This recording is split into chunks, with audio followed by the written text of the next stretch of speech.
अस्सलामुअलैकुम नाज़रीन, मैं हूं अरसलान कोखर। आप देख रहे हैं प्रोग्राम प्ले फील्ड। क्रिकेट पर तो हम बात करते ही हैं, आज भी कुछ करेंगे, लेकिन फुटबॉल का मेला, वर्ल्ड कप जारी और सारी है। पाकिस्तान की फुटबॉल कैसे बनी, यानी वो जिससे फुटबॉल खेली जा रही है, मैं उस बॉल की बात कर रहा हूँ। फुटबॉल कैसे बनी, पिछले प्रोग्राम में उसकी बड़ी डिटेल पूरी हिस्ट्री मैंने पेश की थी। वर्ल्ड कप में उसका इंडक्शन कब हुआ, कौन कौन से लोग थे जिनका इसमें किरदार था। बड़ा गलत तरीके से हिस्ट्री को पोर्ट्रे किया जा रहा था, तो वो मैंने ज़रा सही तरीके से वो पूरी बयान कर दी थी कि कैसे हुआ था। पाकिस्तान की फुटबॉल खला में गई हुई है जी। नासा एक तजर्बे के लिए पाकिस्तान की फुटबॉल को लेकर गया। उसके अंदर VAR एक टेक्नोलॉजी है, उसका मैं जिक्र कर चुका हूँ, बड़ी डिटेल बता चुका हूँ वो कैसे यूज़ होती है, खला में उसका यूज़ क्या किया जाएगा, चिप को बड़ा मॉनिटर किया जाए। बड़ा कमाल काम है ये। बहरहाल इसके साथ अब फुटबॉल का मेला जारी हो सारी है। तुर्किया जो कि दुनिया की तगड़ी टीमों में से एक है, टॉप 30 टीम्स रैंकिंग में रहती है वो, कभी 20वें, कभी 18वें, कभी 22वें, तो उस टीम को भी मुश्किलात हैं। ऑस्ट्रेलिया ने बड़ा इंप्रेस किया है, USA बहुत इंप्रेसिव खेल रही है। 96 ईयर्स की हिस्ट्री है USA की कि उन्होंने लगातार 2 मैचेस जीते हैं। यानी 96 ईयर्स में USA ने वर्ल्ड कप में 96 साल से वर्ल्ड कप खेल रही होगी, देखें कितनी पुरानी टीम है। तो उन्होंने 2 मैच एक साथ नहीं जीते थे, उन्होंने ये हिस्ट्री भी बदल दी है। नई टीमें, केप वर्दे आप सारे देख रहे हैं, उसने कमाल करके रख दिया है। और जर्मनी ने 12 साल बाद जर्मनी जैसी तगड़ी टीम अगले राउंड नॉकआउट मरहले के लिए क्वालिफाई कर गई है। और ये मैं आपको वो बातें बता रहा हूँ जो बहुत मुश्किल है उन टीम्स के लिए जो टीमें 2-2, 3-3 वर्ल्ड कप जीती हुई हैं। रिजवान हैदर साहब अभी हमें ज्वाइन भी कर लेंगे। रिजवान भाई ने हमें बताया था कि इटली जैसी टीम वर्ल्ड कप का हिस्सा नहीं बन रही। इटली का एक से एक बड़ा प्लेयर हुआ करता था। अब मैंने गुज़िश्ता रोज़ सऊदी अरब की गेम देखी, 4 गोल खाए उन्होंने स्पेन के मुकाबले में, और कोई भी गोल करने में नाकाम रहे। और इतना कमज़ोर डिफेंस और इतना कमज़ोर फॉरवर्ड पोजीशन पे खिलाड़ियों का खेलना मेरे लिए एक बहुत ही अजीब बात थी, क्योंकि मैंने सऊदी अरब की टीम को यहाँ भी खेलते देखा है पाकिस्तान के साथ क्वालिफाइंग राउंड में। तो मैं बड़ा हैरान हुआ, क्योंकि उस टीम की कैपेसिटी तो बहुत अच्छी लगती थी, लेकिन रीजन में कैपेसिटी होना और बैनुल अक़वामी मयार के मुताबिक खेलना। अच्छा, अब मैंने उस दिन ये बात कंपैरिजन की थी रोनाल्डो को लेकर कि क्रिस्टियानो रोनाल्डो की गेम में काफ़ी ज़्यादा बदलाव आया। उसकी शायद वजह यही थी कि वो जो यूरोपियन स्ट्रक्चर है, 3-4 साल से वो उससे बाहर हैं, उस यूरोपियन स्ट्रक्चर को वो भूलकर तो सऊदी अरब और उनकी लीग के स्ट्रक्चर में खेल रहे हैं, जिसका standard of game European game से कदरे मुख्तलिफ है और नीचे भी है। तो वही झलक आपको नजर आई होगी सऊदी अरब की गेम में भी। और जो मैं रोनाल्डो के लिए कह रहा था, बहुत सारे लोगों ने सोशल मीडिया पे कहा यार ये क्या एनालिसिस कर दिया इन्होंने। तो अब आप खुद इसका मुताला भी कर सकते हैं, खुद इस पर बात कर सकते हैं। ईरान क्या गेम खेली है, यानी यूरोप की तगड़ी तरीन टीम बेल्जियम, उसके खिलाफ कोई गोल ना होने देना। क्या डिफेंस खेला है। फॉरवर्ड पे मुझे एतराज़ है ईरान के, मैं उस पर थोड़ी सी बात करूंगा, क्योंकि लेफ्ट साइड की गेम ईरान थोड़ा सा कमज़ोर खेल गया। और अगर लेफ्ट और सेंटर फॉरवर्ड का मेल जोल होता तो शायद एक आधा गोल ईरान करता, क्योंकि ईरान के पास पोजीशन और बॉल भी इक्वल रहा है, कोई बुरा नहीं रहा। वो थोड़ा डिफेंस पे ज़्यादा चले गए कि हमारे खिलाफ गोल ना हो। तो हम ज़रा इन सारी चीज़ों पर बात करेंगे, बड़ी बड़ी टीम्स पर बात करेंगे। ब्राज़ील ने 3-0 से एक मैच जीत लिया है, और उसके बाद जो टीमें तगड़ी टीमें गर्दानी जा रही हैं, वो क्यों नए ममालिक जो कि अब 32 से पूल बढ़ के 48 की तरफ आया है, उसके सामने क्यों परेशानी का शिकार है। और फिर इसके साथ ज़रा क्रिकेट पर भी बात करनी है मुझे। सेंट्रल कॉन्ट्रैक्ट आए, उसके बाद एक तूफ़ान आ गया बातें करने का कि जी क्या होने जा रहा है, कैसे होने जा रहा है। लड़कियों की क्रिकेट का मेला सजा हुआ है, और माशाल्लाह से सारी दुनिया की टीमें अच्छा खेल रही हैं, और एक हम ही हैं 3 के 3 मैच हार गए हैं। और मैं ज़रा बात करूँगा हमारी मैनेजमेंट साइड पर भी। लड़कियों की एक वीडियो वायरल हुई है जिसमें वो ये बता रही हैं कि जब आप किसी को आउट करते हैं तो आपको क्या एक्शन करना चाहिए, इंक्लूडिंग कैप्टन की बात कर रहा हूँ।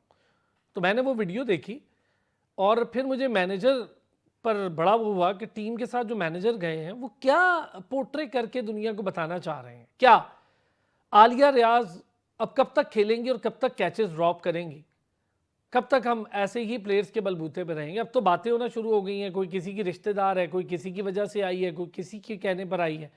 तो ये जो लड़कों के बाद अब लड़कियों की टीम में भी पर्ची कल्चर बड़ा तगड़ा नज़र आ रहा है। पहले चूंकि इस पर इतनी नज़र नहीं थी, अब लोग बात करना शुरू हुए हैं, क्योंकि इंडिया हो गई, इंग्लैंड हो गई, साउथ अफ्रीका हो गई, वेस्ट इंडीज़ हो गई, न्यूजीलैंड हो गई, इन टीम्स ने, बल्कि बांग्लादेश हमें हरा के चली गई, लड़कों के बाद लड़कियां भी हार गई उनसे। तो ये सारा कुछ अब हमारे लिए ना अनबेरेबल है, या अब हम इसे डाइजेस्ट नहीं कर पा रहे हैं कि क्या पाकिस्तान की क्रिकेट को हो गया। इस हाल पे ले आए हैं हम कि हमारी क्रिकेट अब जिम्बाब्वे तक हो गई। इसकी वजह क्या है? ब्यूरोक्रेसी की इन्वॉल्वमेंट पाकिस्तान क्रिकेट बोर्ड में, या फिर वो 92 की लॉट हमारी जान नहीं छोड़ रही है क्रिकेटर्स की। ये सारे मिलके क्यों पाकिस्तान क्रिकेट को इस नहज पे ले आए हैं कि आज हम ये डर रहे हैं कि पाकिस्तान की क्रिकेट का वही हाल ना हो जाए जो पाकिस्तान की हॉकी का है। तो आइए फिर इन सारी चीज़ों पर बात करते हैं। उरूज नवाज़ खान ने हमें ज्वाइन किया। उरूज नवाज़ खान स्पोर्ट्स एनालिस्ट हैं, फुटबॉल क्रिकेट दोनों पर बड़ा शानदार अपना भी शो करती हैं और हमारे साथ भी बतौर एनालिस्ट इस पर बड़े अच्छे तरीके से बात करती हैं। अहमद अमाद सिद्दीकी साहब स्पोर्ट्स एनालिस्ट हैं और बड़े तगड़े स्पोर्ट्स एनालिस्ट हैं, खुद तो क्रिकेटर भी रहे हैं फर्स्ट क्लास और स्पोर्ट्स को लेकर बड़ा शानदार शो करते हैं, फुटबॉल हो या फिर कोई भी गेम हो बड़े शानदार तरीके से उस पर बात करते हैं। रिजवान हैदर साहब स्पोर्ट्स एनालिस्ट हैं, क्रिकेट पर तो आप उनका हमेशा से बड़ा क्रिटिक तज्जिया सुनते ही हैं, बल्कि बड़ा लोग मुझे फेसबुक पर मैसेज करते थे कि रिजवान भाई की एब्सेंस बड़ी मिस हो रही है। तो अल्लाह का शुक्र है कि आजकल कुछ थोड़ा बहुत टाइम हमारे लिए निकाल रहे हैं। तो रिजवान भाई ने भी हमें ज्वाइन किया है। स्पोर्ट्स पर बड़ी डिटेल आज हम बात करेंगे। तो तीनों हजरात को आपको मैंने इंट्रोड्यूस करवा दिया। चले जी उरूज, पहले ज़रा चूँकि वर्ल्ड कप की बात करनी है हमने और बहुत ज़रूरी है। सऊदी अरब 4-0 से हार गया। ईरान ने तगड़ी टीम को ऐसा टफ मुकाबला दिया। जर्मनी 12 साल बाद इतनी बड़ी टीम, माइकल बैलक की टीम जी, इतनी बड़ी टीम, ओजी की टीम और पता नहीं कौन कौन से बड़े बड़े नाम रहे हैं जर्मनी में, 12 साल बाद अगले राउंड के लिए क्वालिफाई कर रही है जर्मनी। ये भी बड़ी एक अनोखी बात है। इटली का मैंने बता दिया, रिजवान भाई ने हमें बड़ा डिटेल बताया था कि वो तो कर ही नहीं पा रहे हैं, 2-3 वर्ल्ड कप क्वालिफाइंग राउंड ही नहीं उनसे पूरे हो रहे हैं। यही हाल मुझे बाकी तगड़ी टीमों का लग रहा है। ब्राज़ील अपना मैच अच्छा जीत गया, 96 ईयर्स के बाद 2 लगातार मैच जीते हैं यूएसए ने, तो काफ़ी तारीख रकम हो रही है। काफ़ी तारीख रकम हो रही है। ये फीफा वर्ल्ड कप में ऐसे होता है, ये हर 4 साल के बाद ये एक बड़ा मेन इवेंट है जिसके लिए हर एक प्लेयर इस मोमेंट का इंतजार कर रहा होता है, चाहे वो एक डेब्यूटेंट हो या चाहे वो एक सीनियर प्रोफेशनल हो। ये सीनियरिटी इन 4 सालों में बहुत ज़्यादा गुजर जाती है और जो लेजेंड्स हैं इस स्पोर्ट के, फुटबॉल के, वो इतना कुछ इनके साथ हो जाता है इन लीग्स में, इन पीरियड में। लेकिन मैं वो तैयारी करते हैं। मैं चाहूँगा आप तीनों इस पे एक जुमला पहले उस पर हम बात करें। इसका मतलब है जो स्टैंडर्ड ऑफ गेम फीफा ने सेट किया वो ऐसा ज़बरदस्त है कि बड़े से बड़ा तुर्रम खान भी क्वालिफाई करके नहीं आया तो नहीं आया, परवाह नहीं है उनको। इटली नहीं खेल रही तो नहीं खेल रही। जर्मनी 12 साल बाद क्वालिफाई कर रही है, 3-4 वर्ल्ड कप जीती हुई टीम कर रही है तो कर रही है। ब्राज़ील हार रही है तो हार रही है। स्टैंडर्ड ऑफ गेम बड़ा ज़बरदस्त सेट किया है फीफा ने जी। उरूज इस पे standard, there is no doubt कि फीफा वर्ल्ड कप का स्टैंडर्ड बहुत बेहतरीन है। और इस बार this particular edition of the FIFA world cup, जो नई टीम्स आई हैं, जो एक्सपेंशन हुई है, इससे जो आपको प्लेयर्स देखने को मिल रहे हैं और जो परफॉर्मेंसेस देखने को मिल रही हैं फ्रॉम द स्मॉलेस्ट वो क्या कहेंगे कंट्रीज, इट्स अमेजिंग। मतलब चाहे वो कैप वर्डे हो जाए या चाहे वो आइवरी कोस्ट, रिसेंटली उन्होंने काफ़ी अच्छी परफॉर्मेंसेस की हैं अगेंस्ट सम बिग टीम्स। कुरासाओ ने बहुत एफर्ट किए, शोर हार गए हैं, लेकिन जो उनकी परफॉर्मेंसेस आ रही हैं, जो इंडिविजुअल ब्रिलियंसेस आ रही हैं और जो उनकी स्ट्रेटजी आ रही है, वो उसको देख के it's always very good see. Morocco को मैं कैसे भूल सकती हूँ, Morocco is doing very well. तो दीज यंगर अंडरडॉग टीम जिनको कोई चांस नहीं देता, चाहे वो जीते या हारे, the type of football that is being played, it is आप लोग उस पर बात जरूर वेरी वॉचेबल। और ये चीज़ ना मैं चाहूँगा सारे ज़रा इस पर कमेंट कर लें। रिजवान भाई, मैचेस आप देख भी रहे हैं बड़े क्लोजली, ये सऊदी अरब का मैच देखें और ईरान का मैच देखें, स्ट्रक्चर देखूं तो सऊदीया का इतना भारी स्ट्रक्चर है, फुटबॉल इतने पैसे खर्चते हैं कि मेरा ख्याल है उसका 2-3% भी ईरान नहीं खर्चता होगा। और जिस तरह से बेल्जियम को टफ टाइम दिया ईरान ने, बड़ा ज़बरदस्त लगा मुझे। और सऊदी अरब तो बिल्कुल ही हार मान गया था। अच्छा Arsalan, thank you for the opportunity. मजे की बात ये कि ये तो हम हमेशा से बात कर रहे हैं कि वर्ल्ड कप जब से ये 48 टीम्स की है 32 से, तो स्टैंडर्ड ड्रॉप नहीं हुआ। Interestingly I agree with you कि यार ये इट्स वेरी सरप्राइजिंग कि सऊदी अरेबिया क्यों नहीं परफॉर्म कर सका। मेरा अपना ये ख्याल है कि इन लीग्स पे फोकस बहुत ज्यादा रहता है। एक तो इंग्लिश लीग हो गई, फ्रेंच हो गई, स्पेनिश हो गई, इटालियन, इन लीग्स पे तो वैसे ही फोकस बहुत ज्यादा है। और क्योंकि इन्हीं के प्लेयर्स आपस में इर्द गिर्द खेल रहे होते हैं तो वो ग्रूम भी होते हैं। इंग्लिश प्लेयर जाके फ्रांस में खेल रहे होते हैं। आप local teams Liverpool, Arsenal, Manchester देख लें तो सारे फॉरेन प्लेयर्स ही खेल रहे होते हैं, यूरोपियन प्लेयर्स। तो आई थिंक सऊदी अरेबिया ने मॉडल तो वही अडॉप्ट किया है कि they paid a lot of money to Ronaldo और अपने इंग्लिश लीग से बहुत सारे प्लेयर्स लेके गए हैं। लेकिन वो जनरली प्लेयर्स वो थे जिनकी एजिंग बढ़ रही थी, उनकी यहाँ पे वैल्यू खत्म हो रही थी, तो they probably imported those players. जबकि ईरान में बिकॉज ऑफ द सैंक्शंस वो टोटल अपनी लोकल लीग के ऊपर फोकस करते रहे हैं। हालांकि ईरान के लिए बड़ा मुश्किल है ये वाला world cup because of the political situation, और उसकी वजह से उनको ट्रैवल बहुत ज्यादा करना पड़ा है। हर मैच से पहले वो ट्रैवल करके फ्लाई इन करते हैं, मैच खेलते हैं और फिर वो कंट्री से फ्लाई आउट करते हैं। So it's very very hard on the players, क्योंकि ट्रैवलिंग तो 1.5 घंटे की जो 90 मिनट की गेम है उसमें ट्रैवलिंग भी आपको मार देती है। तो आई थिंक उनका शायद ओवरऑल स्टैंडर्ड हम फोकस तो सऊदी लीग पे करते रहे कि जी बड़े बड़े प्लेयर आ गए, रोनाल्डो आ गया, आर्सेनल से चले गए, लिवरपूल से चले गए, रियल मैड्रिड से प्लेयर्स जो के साथ, लेकिन वो सारे एजिंग प्लेयर्स हैं और फोकस सऊदी अरेबिया का बहुत ज्यादा है इसके ऊपर। लेकिन मेरा ख्याल है कि इससे भी फर्क पड़ता है कि या तो आप अपने प्लेयर्स के साथ खेल के इंप्रूव करें, और या फिर आप अगर बाहर से प्लेयर्स ले रहे हैं तो बेशक पैसे ज्यादा दे रहे हैं, लेकिन प्लेयर्स वो जिनका आगे फ्यूचर या गेम लेवल इंप्रूव कर रहा हो। ये जो पास्ट देयर प्राइम प्लेयर्स है शायद इसकी वजह से भी फर्क पड़ा हो, लेकिन इसमें कोई शक नहीं है कि सऊदी की लीग बहुत स्ट्रांग है and we were expecting a better performance from them. बिल्कुल ठीक बात है अहमद भाई। यही चीज अगर आपसे देखें, नई टीमों ने बड़ा सरप्राइज किया। कोरासाओ को देखें, इक्वाडोर रेगुलर टीम है, 15 हमले किए हैं इक्वाडोर ने और 15 के 15 उन्होंने नाकाम किए। केप वर्दे आपके सामने है, फिर सऊदी अरब का एक स्ट्रक्चर है प्रॉपर, और सऊदी अरब को पहली बार तो वर्ल्ड कप खेल नहीं रही, ये कोई नई टीम तो है नहीं, और कोई ऐसी टीम भी नहीं है जिसको कहें कि ये कोई इसका स्टैंडर्ड नहीं है, इनके पास पैसे नहीं है, इनके पास ये सब कुछ है। ईरान के थोड़े मसाइल ज़रूर रहे हैं आपके सबके सामने, लेकिन जिस तरह से बेल्जियम के सामने डट के वो खेली है, और ट्रैवल उनको अलग तंग कर रहा है, रहने के वीज़े के मसाइल हैं, लेकिन क्या कमाल परफॉर्मेंस दी है। थैंक यू बहुत बहुत शुक्रिया। जितने भी शोज हो रहे हैं इस वक्त फीफा वर्ल्ड कप के हवाले से, सबसे वरिंग साइन जो इस वर्ल्ड कप का है, जो ईरान और यूएसए की वॉर हुई है उसके बाद से, जिस तरह अभी रिजवान साहब भी बता रहे थे कि उनकी ट्रैवलिंग का इशू है, जैसे ही मैच उनका खत्म होता है वापस मैक्सिको जाने को कहा जाता है और फिर वो वापस आते हैं। ये ट्रेंड सेट हो रहा है, और आपको मैं अभी वार्न कर रहा हूँ, United State is going to host next Olympics in 2028, और वहां पे भी अगर किसी मुल्क के साथ ऐसे ताल्लुकात हैं तो आप उसको अपने मुल्क में नहीं रहने देंगे। और क्रिकेट में आईसीसी, आप समझ लें, इस बात को जरा गौर से सुने, आईसीसी इंडिया कोई टूर्नामेंट होस्ट करेगा और पाकिस्तान के साथ अगर वॉर में वो कहेगा आप मैच खेलें और उसी दिन आप वापस चले जाए। तो ये गलत ट्रेंड जो है वो स्पोर्ट्स में पॉलिटिक्स और हेट्रेड, ये बहुत गलत साइन है जो कि सेट किए जा रहे हैं।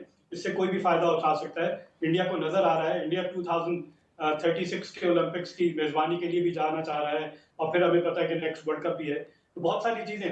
लेकिन coming back to the sports, जी हाँ, सऊदी अरब बिल्कुल हमें पता है कि क्रीम वो सारी दुनिया से लेकर आते हैं, और ये फ्रेंचाइज स्पोर्ट्स का जहां किसी को फायदा होता है वो नुकसान ये होता है प्लेयर्स के पॉइंट ऑफ व्यू, जो स्टार प्लेयर है, कि उनकी केमिस्ट्री अपनी टीम के, अपनी कंट्री के प्लेयर्स के साथ बनी होती है। जब वो लीग खेलने जाते हैं और सारा साल वहां खेलते हैं तो उनकी गेम चेंज हो जाती है, उनको अडॉप्ट करना पड़ता है बाकी लीग्स के साथ, बाकी प्लेयर्स के साथ। और फिर जब अपनी टीम को रिप्रेजेंट करने आते हैं, रोनाल्डो की परफॉर्मेंस आपके सामने है, तो आपको नजर आता है कि नहीं, वो जेल इन नहीं हो पा रहे। वो एक मूव जो हमें नजर आती है, और फुटबॉल सबसे ज्यादा स्टेमिना का, हमें कहते हैं 90 मिनट्स है, लेकिन स्टेमिना मैटर करता है, और पोजेशन ऑफ बॉल सबसे ज्यादा, कि आपकी अगर मूव नहीं भी बन रही, आपको रास्ता नहीं मिल रहा ऑपोजिशन पे अटैक करने का, तो आप बॉल अपने कंट्रोल में, एंड ऑफ द डे देखा जाता है कि बॉल कितनी आपके कंट्रोल में रही, आपने ऑपोजिशन को कितना एंगेज रखा, आपने कितने अटैक्स किए, आपकी मूव कितनी बन रही है। ये सारी एक साइंस है मैं कहूंगा, और इस पे जो टीम अच्छा अमल कर रही है वो आपको अच्छा। जहां आपने ईरान की बात की, तो ईरान तो एक जज्बे से खेल रहा है, और वो जज्बा सबके सामने आया है कि नजर आ रहा है कि ईरान ने प्रूफ करना है। एक जंग आप कह लें, ईरान का इस टूर्नामेंट में खेलना, इस टूर्नामेंट में फुटबॉल नहीं है, वो एक जंग है उनकी सारी दुनिया को मैसेज देना कि हमारे साथ इन्होंने ये सलूक किया, हम इनके मुल्क में जाके अपना परचम, अपना कौमी तराना, सब चीज बुलंद करके दिखा रहे हैं, और अपनी परफॉर्मेंस भी दिखा रहे हैं। आपने जैसा पहले मैच की बात की, वो परफॉर्मेंस उनकी हाईलाइट होती हुई नजर आ रही है। अब ऐसी टीम जिसके अंदर जज्बा होगा, जो जीत के लिए खेल रहे हो, कोई पॉइंट प्रूव करने के लिए, वो आपको स्टैंड आउट नजर आएगी बाकी टीमों से। हाँ, बहुत ज़बरदस्त, बहुत ज़बरदस्त। अच्छा, एक चीज़ सर, ये जो आप लोग बार बार नए ममालिक का जिक्र कर रहे हैं, कोरासाओ और वो 15 हमले जो इक्वाडोर ने किए, बड़े ज़बरदस्त तरीके से उन्होंने उन सबको ज़ाया किया। मतलब आप देखें, जो टीम्स ये सोचती हैं कि यार ये तो पुराने रेगुलर वर्ल्ड कप के टीमें हैं, उनको हमने अगर हरा नहीं पाना तो उन्हें उस तरह से मौका भी नहीं देना कि वो हम पर हावी हो जाए, तो उन्होंने चले अपना डिफेंस स्ट्रॉन्ग किया। मैं ईरान की बात करूं, कल थोड़ा सा अगर फॉरवर्ड में थोड़ी सी जान डालते इस पे हम बात करते हैं। तो पॉसिबली 1-0 का रिजल्ट भी चेंज हो जाता तो बड़ा मसला ज़बरदस्त हो जाता, लेकिन चलें वो खेले बहुत अच्छा, उन्होंने अपने ऊपर गोल नहीं होने दिया, क्योंकि कल ही की तारीख में दो हमारी एक साथ करीब करीब की टीमें हैं, सऊदी अरब और ईरान, और दोनों टीमों का हमारा था कि दोनों टीमें ही कुछ ना करें तो इतना अच्छा ज़रूर करें कि परेशान, तो एक टीम ने तो चले बहुत अच्छा कर दिया। उरूज, अब ज़रा आएंगे हम उन ममालिक पे, कैप वर्दे की आप सारे बात कर रहे हैं, क्या ऐसी ख़ास बात है जी, और क्यों इतना उसका नाम बन गया है इस वर्ल्ड कप के स्टार्ट में ही कि सारे उसके ऊपर नज़र रख के बैठे हैं? और अभी अब रिजवान भाई ने तो उसकी कुल आबादी और ये सारी चीज़ें पिछले मैच बड़ा ज़बरदस्त हमें पिछले शो में बताया था कि इतनी सी आबादी में इतने प्लेयर होंगे, इतने मेल इतने फीमेल होंगे, और वो भी नौजवान होंगे, और इतने लोग खेलोगे, तो इतने छोटे से पूल जो है पॉपुलेशन का, उससे इतनी बड़ी टीम निकालना, ये बहुत बड़ी बात है। ये बहुत बड़ी बात है। और ब्रेक से पहले हम जज्बे के बारे में बात कर रहे थे।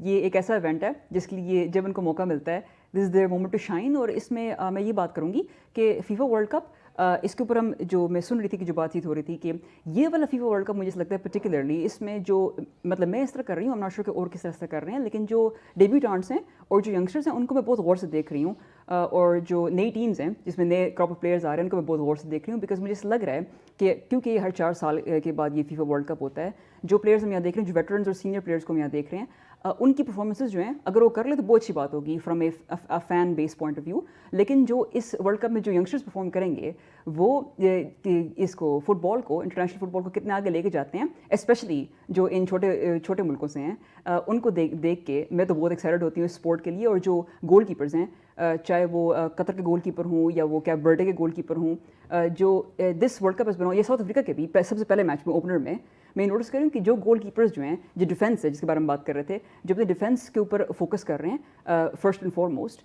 वो उनके पास अपॉर्चुनिटीज़ बहुत होती हैं कि वो दूसरी टीम को अंडर प्रेशर डाल सकें। और इस फीफा वर्ल्ड कप में जो मतलब हमेशा होता है ऑफ कोर्स, लेकिन जो क्राउड का इम्पैक्ट होता है, जो सपोर्ट होती है, और जो प्रेशर मोमेंट्स हैं, वो बिकॉज मैं नोटिस कर रही हूँ कि फर्स्ट हाफ में गोल स्कोर करना या तो ज़्यादातर नहीं होता या पहले फर्स्ट फ्यू सेकंड्स में होता है, और फिर जो प्रेशर मेंटेन करती है टीम ज़्यादातर या तो ड्रॉ वो कर लेती है या वो जीत लेती है, like by making sure they grab those crunch moments. तो इस लिहाज से आई थिंक इस माइंडसेट से जो स्मॉलर नेशंस हैं वो इस माइंडसेट से आगे जाते हैं अगेंस्ट द बिगर नेशंस कि हमारे खिलाफ हमारी डिफेंस स्ट्रॉन्ग होगी, हमारे खिलाफ गोल नहीं होगा।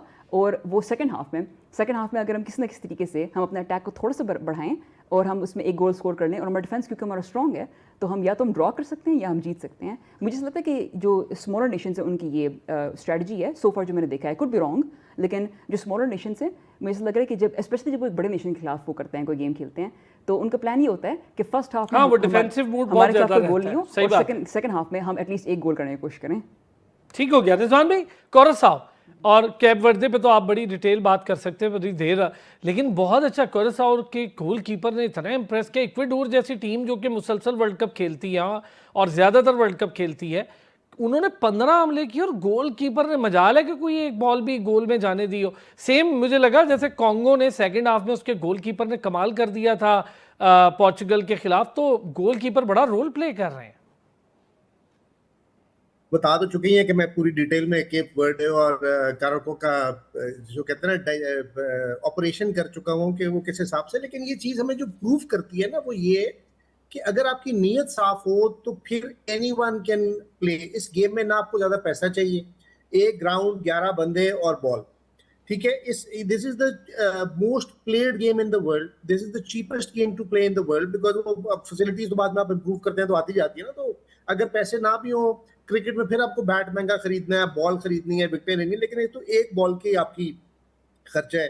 सो नीयत साफ हो तो अब कैराको की जो पॉपुलेशन के हिसाब से आप देखें तो आप ये कह सकते हैं कि इस्लामाबाद में F10 सेक्टर और F11 सेक्टर के से आपने टीम निकाली है जो कि वर्ल्ड कप क्वालिफाई करती, या लाहौर में आप कह सकते हैं मॉडल टाउन से आपने टीम निकाली, या कराची में आप कह सकते हैं कि DHA से आपने टीम निकाली जो कि qualified for the world cup. That just shows कि आपकी नीयतें ठीक है। गेम में तो सारे ही फोकस कर रहे होते हैं प्लेयर्स, लेकिन मैनेजमेंट और सिंसियरिटी चाहिए आपको इसके साथ, तो anyone can qualify. And it is sad that countries like China सिर्फ एक दफा 2002 में क्वालिफाई किया, इतनी बड़ी world's biggest population. India world's biggest population आज तक नहीं क्वालिफाई कर सकी। पाकिस्तान, श्रीलंका, बांग्लादेश, ये सारी HR heavy, human resource heavy countries है, आबादी ही आबादी है। और इट इज सैड कि ये नहीं करते, लेकिन इससे प्रूव होता है। देखिए केप वर्डे की आई थिंक 190 के करीब या 184 85 थी उनकी रैंकिंग अबाउट 10 इयर्स अगो। सो 10 से 12 साल में अपनी रैंकिंग को 64 65 पे ले आए हैं, और उसके बावजूद क्वालिफाई करना is a separate thing. Ranking जहां मर्जी हो, क्वालिफाइंग इवेंट है जो कि खेलना पड़ता है। So Pakistan needs to focus, हमें भी करना चाहिए। It is very very impressive and it shows कि it's not impossible. World cup में क्वालिफाई करना, आपको याद है 2018 के वर्ल्ड कप में आइसलैंड की टीम ने क्वालिफाई किया, तो उनकी भी आबादी 3.5 लाख है। जी कैरेको की तो मेरा ख्याल है 1.5 लाख आबादी है। तो it is amazing for those countries, लेकिन it is very sad for Pakistan, India, Bangladesh, China, Sri Lanka कि यार हम लोग क्यों नहीं क्वालिफाई करते। हम लोग सर बहुत सारे मसाइल, यहाँ तो खैर पाकिस्तान का इशू तो इंडिया के पास तो फिर भी बड़ा मौका था, फीफा भी उनको बड़ा सपोर्ट कर रही थी। हमारे यहाँ तो नॉर्मलाइजेशन कमेटी के नाम पे एक धब्बा लगा दिया गया था फुटबॉल फेडरेशन पे, उसने 5 से 6 साल फुटबॉल को डब्बे में डाल दिया, और वो कुछ किया कि मैं उसके ऊपर कई शोज कर चुका हूँ, लोग बड़े बेहतर जानते हैं। अल्लाह अल्लाह करके इनसे जान छूटी है, मोहसिन गिलानी आए हैं। आपने मैंने शोज भी किए, लेकिन ये 5-6 साल नहीं है, this is a 60-70 year old thing sir. वो बिल्कुल 74, वैसे तो 74 साल की हिस्ट्री है रिजवान भाई, तो रैंकिंग में आई। हाँ जी, देखिए आपकी 1948 में तो बॉडी बन गई थी फुटबॉल की, और आपके जो पहले पैटर्न इन चीफ थे वो कायदे आज़म मोहम्मद अली जिन्ना थे, और बॉडी आपकी बन गई थी। तो हमने ये 77-78 सालों में एक टूर्नामेंट जीता है सर, वो भी अभी डायमंड जुबली कप जीता है। एक टोटल टूर्नामेंट हमारी पूरी लाइफ का विनिंग टूर्नामेंट है, ये हमारा टोटल मैयार है फुटबॉल का। अब वो भी मोहसिन गिलानी आए हैं तो शुक्र है कुछ हो रहा है। पूरे इंटरनेशनल मैचेस आप देखेंगे पिछले 7-8 सालों में तो 42 खेले, उस अकेले नहीं 45 खिलवा दिए हैं हमें इंटरनेशनल मैचेस। तो बहुत ज़बरदस्त बात है, लड़के लड़कियां सारों की टीम बना दी है, मेहनत कर रहा है। पता नहीं उसको भी हम थोड़ी देर रहने देते हैं या नहीं, ऐसे बंदे के पीछे पड़ जाते हैं हम। तो चले, ये आपने बड़ा अच्छा किया कि पाकिस्तान फुटबॉल भी थोड़ी हमें याद करवा दी। अहमद भाई, आयोरी कोस्ट और जर्मनी का मैच हुआ, उस मैच में एक बड़ी इंपॉर्टेंट बात ये हुई कि जर्मनी 12 साल बाद नॉकआउट मरहले में गई। आप देखिए इतने बड़े बड़े प्लेयर हुआ करते थे, जर्मनी भी इस स्टैंडर्ड पे पूरा नहीं उतरी। मतलब फीफा अपनी गेम ऑफ स्टैंडर्ड नीचे नहीं आने दे रही। ये मैं सब इसलिए पूछ रहा हूँ आप लोगों से क्योंकि ब्रेक के बाद हमने फिर ये आईसीसी इसके स्टैंडर्ड इस पर भी बात करनी है। देखिए, आप जर्मनी का कह रहे हैं, आप फीफा का कह रहे हैं स्टैंडर्ड नीचे नहीं आया, जर्मनी का बेसिकली स्टैंडर्ड नीचे गया कि एक टीम जो रेगुलर वर्ल्ड कप खेल रही थी वो क्यों नहीं क्वालिफाई। पाकिस्तान हॉकी की मिसाल ले लें कि जितने ओलंपिक्स, जितने वर्ल्ड टाइटल, जितने चैंपियंस ट्रॉफी पाकिस्तान ने जीते हो, और फिर अब पाकिस्तान ओलंपिक्स के लिए क्वालिफाई करने की रेस में भी नहीं आता, तो आपकी जर्मनी की डिक्लाइन हुई है। फीफा का वही स्टैंडर्ड था, जर्मनी को अपने सिस्टम को चेक करना पड़ेगा। अब पाकिस्तान की बात कर रहे थे, अभी हम वो कहते हैं F10 की टीम बना लें, मॉडल टाउन की। मैं मशवरा है लियारी की टीम बना लें, लियारी के स्ट्रीट स्मार्ट चिल्ड्रन जो है जाके बड़े बड़े टूर्नामेंट जीतते हुए भी नजर आ रहे हैं, उन पे इन्वेस्ट कर दें, उनको हवाले कर दें यूरोपियंस के, साल के लिए 5 साल के लिए, क्योंकि वहां पे टैलेंट रुक नहीं रहा। आप पूरे मुल्क का टैलेंट उठा के देख लें, और लियारी का टैलेंट जितना क्रेज, जितना पैशन आपको वहां नजर आता है, तो आप उन पे इन्वेस्ट करें। आप एक फॉर्मूला बनाए, एक वहां पे उनको इंफ्रास्ट्रक्चर दें, फिर उसके बाद देखेंगे रिजल्ट आते हैं कि सर मैं आपको बताऊं, अगर पाकिस्तान में फैक्चुअली बात बता रहा हूं, बलूचिस्तान के 3 बड़े क्लब्स हैं, अगर आप उनका ज़रा सूरत हाल देखें, पत्थरों पे खेलते हैं। वहाँ से ईसा चमन जैसा फुटबॉलर वहाँ से निकला है, जिसने पाकिस्तान का पहली बार इंटरनेशनल गोल भी किया था, और वो भी इंडिया के अगेंस्ट किया था। तो बड़ा शानदार फुटबॉलर है। उसके बाद आप देखेंगे गिलगित बल्तिस्तान में इतना ज़बरदस्त फुटबॉल खिलाड़ी मौजूद है, मेल फीमेल, और लियारी इतना जरखेज़ है। हमारे यहाँ फुटबॉल खेलने का इशू नहीं है सर, ना हमारे यहाँ टैलेंट का मसला है, हमारे यहाँ स्ट्रक्चर का मसला। खैर वापस आते हैं सर, ये आए ना इस पे ज़रा। जर्मनी 12 साल बाद कैप वर्दे बड़ी ज़बरदस्त फुटबॉल खेल रहा है, पहली बार आने वाले कोरसाओ ने मुश्किल में डाल दिया है। अब आखिरी मैच पे डिपेंड करता है कि आखिरी मैच एक तो उसको खेलना होगा जर्मनी के साथ, और जर्मनी पहले ही पहुंच गया है अगले राउंड में। कोरसाओ को अगला मैच अपना खेलना होगा, अगर जीतने हैं तो दोनों में से एक कोई आगे जा सकता है। इंटरेस्टिंग, वेरी इंटरेस्टिंग, टूर्नामेंट को अलाइव रखा है। और सरप्राइजिंग फैक्टर कुरासाओ और बाकी टीमों के जो आप नाम ले रहे हैं, 5.5 लाख की आबादी, एक छोटा सा जजीरा, और वहां से एक टीम निकल के आती है और सबको सरप्राइज, क्योंकि दूसरी टीमों ने उनके अगेंस्ट इतने मैचेस खेले नहीं, उन्हें उनकी गेम नहीं पता, तो सरप्राइजिंग तो गेम में नजर आता है, और उस एडजस्ट होना इतना जल्दी इतना पॉसिबल नहीं नजर आ रहा, क्योंकि जर्मनी का भी डिक्लाइन आपको नजर आ रहा है, बाकी टीमों का भी स्टैंडर्ड कम नजर आ रहा है। तो वो टीमें जो पहली मर्तबा खेल रही हैं, तो वो आपको इस तरह के सेटबैक, इस तरह के आपको नजर आएंगे कि वो कोई ऐसे रिजल्ट जो आप एक्सपेक्ट नहीं कर रहे हुए और नजर आते। लेकिन उनके लिए क्या है कि चले यहाँ तक उनकी पहुंचना एक बहुत बड़ी अचीवमेंट है। अब अगले वर्ल्ड कप तक क्या वो अपनी परफॉर्मेंस को मेंटेन कर पाएंगे, अगला वर्ल्ड कप भी खेलेंगे, या वो एक ही फ्लूक था, एक वर्ल्ड कप खेल लिया, किस बेसिस पे खेला? 48 क्वांटिटी और क्वालिटी की हम बात करें तो क्या 5 लाख की आबादी को टूर्नामेंट खेलना चाहिए, या उससे बड़े ममालिक हैं जो कि नहीं खेले? इटली डिजर्व करता था, इटली को होना चाहिए था, बेशक नहीं क्वालिफाई करिए। दोनों का कंपैरिजन कर लें आप कि इटली और कुरासाओ का कंपैरिजन कर लें तो टूर्नामेंट में अच्छा टूर्नामेंट कैसे होता कि कुरासाओ का खिलाना वो बेनिफिशियल है फुटबॉल फीफा के लिए, या इटली का होना ज्यादा बेनिफिशियल था? तो ये एक इस पे भी कॉल होनी चाहिए कि क्या है बेहतर, क्या है फुटबॉल के लिए। आप ग्लोबलाइज तो कर ही रहे हैं, छोटी टीमों को मौका दे रहे हैं, लेकिन वो टीमें जो मेजर टूर्नामेंट्स जीती हुई हैं और उनको इस बेस पे बाहर कर दिया जाए कि ठीक है क्वालिफाई नहीं किया, एक तरह से सही भी है।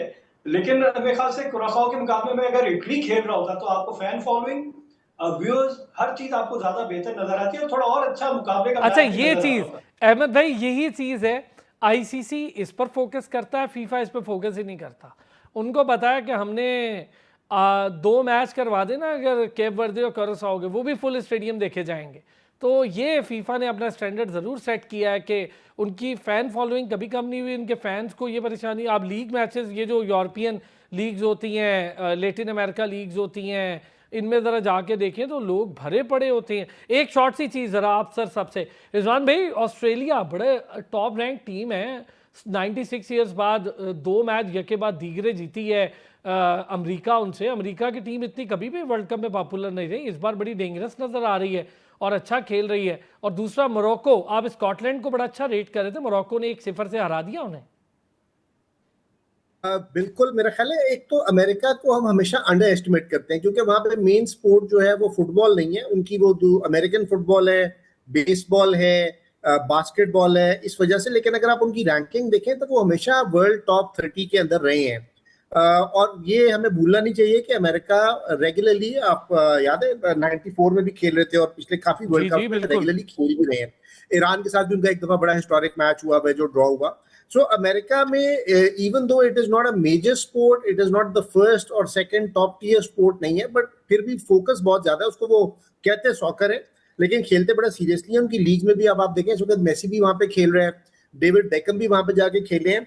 सो आप अंडर एस्टिमेट, हम लगता है इसलिए कि शायद अमेरिका में उस स्पोर्ट को कवरेज वो वाली नहीं मिलती। But America has always been a major player, never a top 4 और top 8 finisher, quarter final level नहीं है उनकी टीम, लेकिन देर ऑलवेज देयर और देयर अबाउट्स क्वालिफाई वो रेगुलरली करते हैं। हालांकि अमेरिका की पहले तो जब 32 टीमें होती थी तो अमेरिकन, नॉर्थ अमेरिका की सीटें भी 3 या 4 ही होती थी, उसके बावजूद दे यूज्ड टू क्वालिफाई।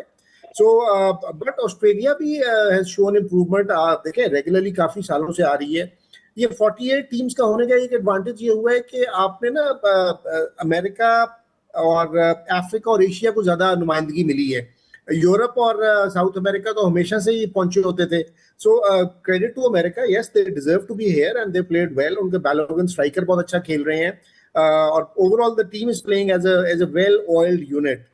सही बात है। अच्छा, ये आपने अच्छा कहा, मैंने इसीलिए 96 ईयर्स की हिस्ट्री की बात की कि 1930 में यूरुग्वे में होने वाला पहला वर्ल्ड कप अमेरिका ने खेला था और तब से अमेरिका खेलती चली आ रही है। ऐसा नहीं है कि अमेरिका क्वालिफाई नहीं करती, टीम अच्छी है, सही बात है, अंडर रेट रहती है, लेकिन इस बार बड़ा अच्छा ऑस्ट्रेलिया जैसी तगड़ी टीम को उरूज अमेरिका ने हराया। दूसरा मोरक्को ने जो स्कॉटलैंड के अगेंस्ट बड़ी कमाल परफॉर्मेंस दी है।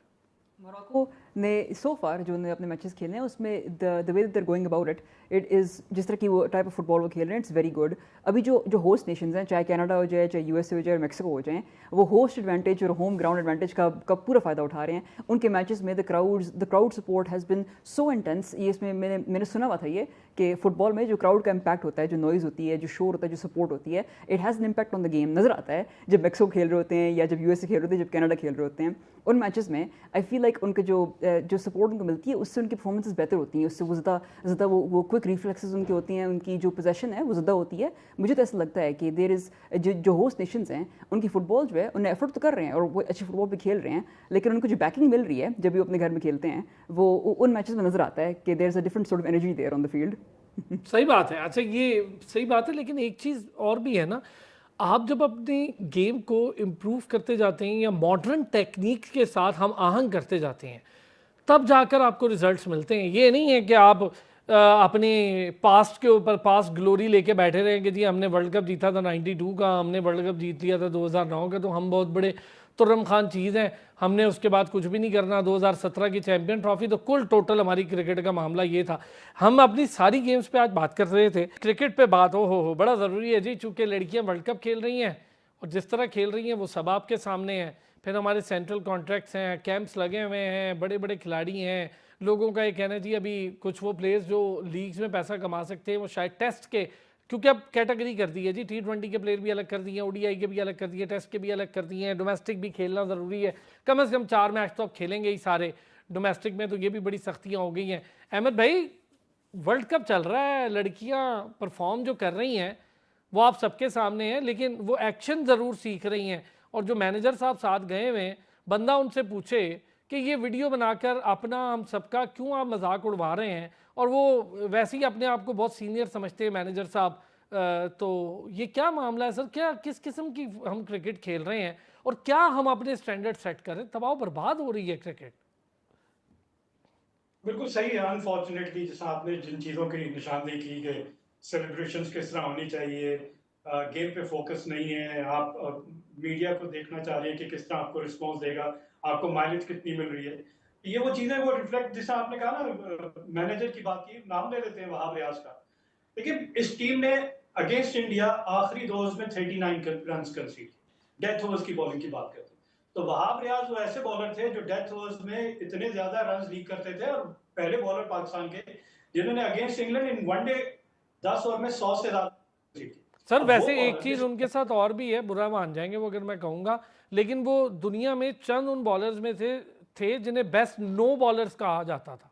वो नो बॉल्स इतनी करते थे। डिसिप्लिन की बात आ गई ना कि आप डिसिप्लिन नहीं है, आप ब्रेन नहीं यूज करते। बेसिकली अगर बॉलर अपना ब्रेन ही नहीं यूज करेगा तो फिर तो वो बॉलर ही नहीं है। और इमरान फरद भी है सर वहाँ, इमरान फरद की भी थोड़ी तारीफ करें ना। नहीं, वो अब इमरान फरद वाला क्या, अब इनका कैलिबर क्या, कितने आप कोचिंग कोर्सेज इन लोगों के किए हुए हैं। अच्छा डिलीवर कर रहे थे मोहम्मद वसीम और जुनैद खान, आपने क्यों उनको हटा दिया? अकाउंटेबिलिटी होनी चाहिए ना किसी की। इनकी परफॉर्मेंस आप उठा के देख ले और इनकी इस बैच की देख ले तो आपको डिफरेंस नजर आता है। और फिर डिसिप्लिन आपको ना, आलिया रियाज की हम बात कर रहे हैं बार बार। आलिया रियाज है वकार यूनुस के भाई की बीवी, ठीक है। वकार यूनुस के भाई वो कमेंट्री करते हैं और उनके बड़े क्लोज रिलेशन है वहाब रियाज के साथ। वो पाकिस्तान क्रिकेट बोर्ड के एक्सपेंसेस पे टीम के साथ ट्रेवल कर रहे हैं। अच्छा, ये बात मैंने मुझे पता लगी थी, मुझे यकीन नहीं आ रहा था कि ऐसा हो रहा है। ये बात मुझे पता जरूर लगी थी। ये कैसे पॉसिबल हो गया? क्या अब बाकी कमेंटेटर्स किसी प्लेयर्स के साथ उनकी शादी हो जाए तो वो भी टीम के साथ हर ममालिक में जाएंगे, ऐसा ये आप रास्ता बता रहे हैं कमेंटेटर्स को कि अगर आपने टीम के साथ ट्रैवल करना है तो आप किसी ना किसी फीमेल प्लेयर या किसके साथ आपकी शादी हो जाए तो आप भी चले जाएंगे। बोर्ड के साथ ताल्लुकात तो ऑब्वियसली बेटर ही कहते। तो Pakistan cricket board unfortunately in cricketers की जब हम बात करें, जाने से पहले जिम्बाब्वे से खेल के हम बड़ा खुश हुए।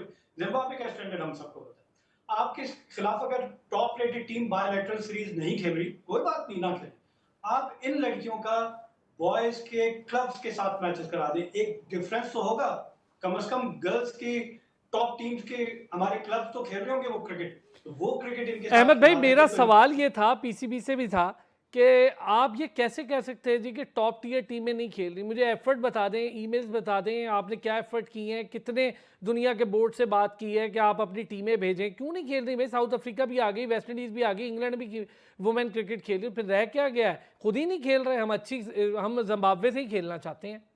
आपकी प्लेयर जो अच्छा परफॉर्मेंस कर रही है उसका एक्नॉलेज। फातिमा सना का आपने देख लिया होगा, कॉन्ट्रैक्ट हो गया है 100 लीग से $15,000 पाउंड्स का। तो जो अच्छा खेल रहा है वो दुनिया उसको पिक कर रही है। ऐसा नहीं है कि हमारी प्लेयर्स अच्छा नहीं खेल रही। हमें पूल ऑफ प्लेयर्स बढ़ाने हैं। अभी हमारे पास चॉइस नहीं होती कि यही सेट ऑफ प्लेयर्स हैं, इनमें से आपको शफल करके टीम बना देनी पड़ती है। और फिर जो ओपनर्स हैं, देखिए 20 ओवर्स की क्रिकेट में अगर आप 170 कंसीड कर लेंगे, विमेन क्रिकेट में बहुत ज्यादा है। 120 से 130 आप कह सकते हैं चेजेबल। 170, और वो भी अगेंस्ट आर्च राइवल्स जहां नर्व्स आ जाती हैं, वहां आप तो पैनिक कर गए। आपने by 6 overs first power play बहुत अच्छा स्टार्ट किया आपने, 50 ऑड रन स्कोर किए, लेकिन middle part of the inning था जहां आपको सेंसिबल क्रिकेट खेलनी थी, आपको कोई चौके छक्के नहीं चाहिए थे, रन रेट आपको मेंटेन करना था, स्ट्राइक को रोटेट करना था और एंड में प्लेटफॉर्म सेट करके देना था फातिमा सना को, जिन्होंने साउथ अफ्रीका के खिलाफ एक ऐसी इनिंग खेल के दिखाई जो उन्होंने बताया कि उनके अंदर ये गेम है, वो ये कर सकती हैं, तो वो प्लेटफॉर्म सेट करके नहीं दिया गया। तो ये जो कैंप लगे होते हैं वो आपको सिचुएशन के हिसाब से रोल दिए जाते हैं, वो इनसे अगर क्वेश्चन कर लिया जाए प्रेस कॉन्फ्रेंस में, एक भी जवाब नहीं होगा इनके पास कि आप किस तरीके से इनकी तैयारी करवा रहे थे, आप दूसरी टीम को एसेस कर रहे थे, ऑस्ट्रेलिया के खिलाफ खेलना है, ऑस्ट्रेलिया की स्ट्रेंथ क्या है, वीकनेसेस क्या है, हमारे खिलाफ तो उनकी कोई वीकनेसेस नहीं होगी। इसी तरह न्यूजीलैंड की बात कर लेते हैं, इंडिया की, न्यूजीलैंड की, ये वो टीमें जो हमसे गेम में बहुत ज्यादा आगे हैं, तो वो गैप जो हमें नजर आ रहा है, वो हर टूर्नामेंट में क्या हम यही डिस्कस करते रहेंगे, यार ये हो गया वो हो गया, इस गैप को स्क्वीज कब करेंगे हम, कब हम अपना स्टैंडर्ड बेहतर अच्छा, करेंगे? मजे की बात ये है कि एक्सक्यूज भी कोई नहीं है रिजवान भाई, हमारे पास स्ट्रक्चर भी ज़बरदस्त है, एकेडमीज भी मौजूद हैं, डोमेस्टिक भी स्ट्रक्चर है, पैसे भी बड़े हैं, हमारे पास एक से एक बड़ा खिलाड़ी भी है, नाम भी है, हमारे पास कोच भी आ जाते हैं। अब एक्सक्यूज़ क्या है? लगातार 3 मैच वर्ल्ड कप में बांग्लादेश से भी हार रहे हैं, क्या एक्सक्यूज़ है? एक्सक्यूज़ यही है कि आपने कभी किसी के जानने वाले खिला दिए, कभी किसी के कहने पे कोई खिला दिया। वहाँ आप मेल क्रिकेट में देख लें तो दामाद ससुर जान नहीं छोड़ रहे, यहाँ पे देख लें तो ये जो अभी अहमद भाई ने बताया। सर ये तो सारी हमारा अलमिया स्पोर्ट्स का ये रह गया है, और लेकिन अभी ऑल इज नॉट लॉस्ट। मेरा ख्याल है नेदरलैंड की टीम है, उन्होंने भी तीनों मैच हारे हमारे ग्रुप में, तो देयर इज अ चांस के आखिरी आखिरी स्पॉट कौन लेते हैं, उसके लिए तो हम नीचे से तो हम टॉप पे ही हैं। लेकिन ये अरसलान, इट्स वेरी सैड कि ये पिछले 8-10 साल से जो आप कहते हैं ना 92 की बाकियात, ये वाकई हमें ले डूबे हैं। जो कोई अच्छा परफॉर्म कर जाता है उसका दिमाग इतना खराब होता है। देखें, आप मुझे ये बताइए कि सचिन तेंदुलकर से बड़ा कोई प्लेयर इस वक्त जिंदा है, क्योंकि डोनाल्ड ब्रैडमैन तो जा चुके हैं, तो उनको क्या स्टेटस मिला हुआ इंडियन क्रिकेट में, सिवाय के यार वो बड़ा जबरदस्त प्लेयर थे। उन्होंने कोई कोचिंग नहीं की, उनका बेटा भी टीम में नहीं आ सका, गवास्कर का बेटा भी टीम में नहीं आ सका, वो लोकल छोटे मोटे मैच खेल लेते हैं, गवास्कर से बड़ा प्लेयर कौन है? यहाँ तो हम चल ही उसके ऊपर हैं कि कौन किसका जानने वाला है, और इस बेसिस के ऊपर तो आपकी क्रिकेट डिक्लाइन की तरफ ही जाती जाएगी, विमेन क्रिकेट हो या मेंस क्रिकेट हो। मेंस क्रिकेट पर तो सबसे बड़ा एतराज मुझे ये है कि भाईजान ये जब तक फर्स्ट क्लास क्रिकेट नहीं खेलेंगे, ये बहुत अच्छी शर्त है लेकिन बहुत देर से लगी है कि जी 4 मैच जरूर खेलने साल के। ये कोई इंग्लैंड का प्लेयर मुझे बताएं कि वो काउंटी क्रिकेट ना खेल के टीम में आ सकता हो, आप मुझे ऑस्ट्रेलिया का बताएं कि कोई शेफील्ड शील्ड खेल के ना खेले बगैर टीम में आ सकता हो, और इवन इंडिया में उनकी रणजी ट्रॉफी खेले बगैर टीम में आ सकता हो। यहाँ ये T20 खेल के फर्स्ट क्लास और वनडे क्रिकेट में आ जाते हैं। अभी अल्लाह का शुक्र, हमें सिर्फ ये करना चाहिए कि क्रिकेट में मेंस एंड वुमेन्स में ज्यादा टीमें नहीं खेलती, क्योंकि जिस दिन इन्होंने क्वालिफाइंग राउंड लगा दिया ना कि जनाब 12 ही खेलेंगी और 80 टीमें क्वालिफाई करने जाएंगी, तो हमने वहां भी नहीं रहना। और हमें इस बात का भी शुक्र करना चाहिए कि केप वर्डे और कैराको जो है वो अभी क्रिकेट नहीं खेल रहे। अगर 80,000 population, 1.5 lakh population, 5 lakh population से वो फुटबॉल के लिए क्वालिफाई कर सकते हैं, जहाँ कितना मुश्किल है क्वालिफाई करना, तो क्रिकेट का तो अल्लाह ही हाफिज है। सही बात है। उरूज, कुछ ज़रा इस पे बात, और लड़कियों की क्रिकेट पे लड़की बात करें तो ज़रा ज़्यादा बेहतर है। बताएं जी, कितनी खुश हैं आप इस परफॉर्मेंस से?